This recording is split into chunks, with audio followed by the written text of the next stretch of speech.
નમસ્કાર મિત્રો, સ્વાગત છે તમારું અમારી YouTube channel Gujarat jobs and ન્યૂઝમાં. મિત્રો, દેશના લગભગ 64 લાખ જેટલા ખેડૂતો માટે નવા વર્ષની ભેટ આપવામાં આવી રહી છે.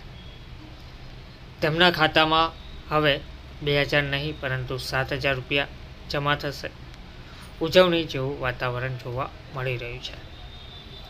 વિગતવાર જોઈએ તો આ દિવસોમાં ખેડૂતો માટે વડાપ્રધાન કિસાન સન્માન નિધિના 19મા હપ્તાની રાહ જોઈ રહ્યા છે. કૃષિ વિભાગના અધિકારીઓ પણ લાભાર્થીઓને શોર્ટલિસ્ટ કરવામાં વ્યસ્ત છે, કારણ કે યોજનાનો 19મો હપ્તો આવતા મહિને જ પાત્ર ખેડૂતોના ખાતામાં જમા થશે. પરંતુ અહીં જે ખેડૂતોની વાત કરવામાં આવી રહી છે તેઓ દેશના એવા રાજ્યમાંથી આવે છે જ્યાં રાજ્ય સરકાર રાયથુ બંધુ યોજના હેઠળ ખેડૂતોના 5000 રૂપિયાની આર્થિક સહાય પણ આપે છે. એટલે કે જાન્યુઆરી મહિનામાં અંદાજે 64 લાખ ખેડૂતોના ખાતામાં આ યોજના અંતર્ગત 2000 નહીં પરંતુ રૂપિયા 7000નો હપ્તો જમા થશે.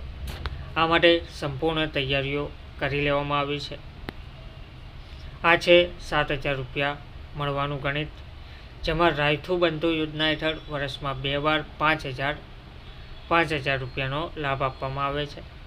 માહિતી મળી રહી છે કે પીએમ કિસાન નિધિ હેઠળ 18મો હપ્તો ક્યારે પાત્ર ખેડૂતોના ખાતામાં આવશે તે જ સમયે રાયથુ બંધુ યોજના હેઠળ 5000 રૂપિયાનો હપ્તો પણ આપવામાં આવશે. એટલે કે તેલંગાણાના ખેડૂતોના ખાતામાં કુલ 7000 રૂપિયા જમા થશે. જોકે આ બંને હપ્તાઓમાં સમયનો તફાવત હોઈ શકે છે, પરંતુ આ રકમ થોડા સમય પછી ખેડૂતોના ખાતામાં જમા થાય છે, જેનો ખેડૂતોને લાભ મળશે. માહિતી અનુસાર રાયથુ બંધુ યોજના કેન્દ્ર સરકારની પ્રધાનમંત્રી કિસાન સન્માન નિધિ યોજનાની જેમ કામ કરે છે. 2018માં શરૂ થયેલી આ યોજના હેઠળ સરકાર દર વર્ષે ખેડૂતોના ખાતામાં 5,000 એટલે કે 10,000 રૂપિયા વર્ષમાં મોકલે છે. રવિ અને ખરીફ બંને પાકની સિઝન શરૂ થાય તે પહેલાં સરકાર ખેડૂતોના ખાતામાં 5,000 રૂપિયા જમા કરાવે છે. આ ખેડૂતોને પીએમ કિસાન યોજનાનો લાભ પણ મળે છે. આવી સ્થિતિમાં ખાતામાં વાર્ષિક 16,000 રૂપિયા જમા થાય છે. તો આ ખેડૂતોમાંથી કેન્દ્ર તરફથી અને ટ્રાન્સફર રાજ્ય સરકાર દ્વારા પણ કરવામાં આવે છે. ધન્યવાદ.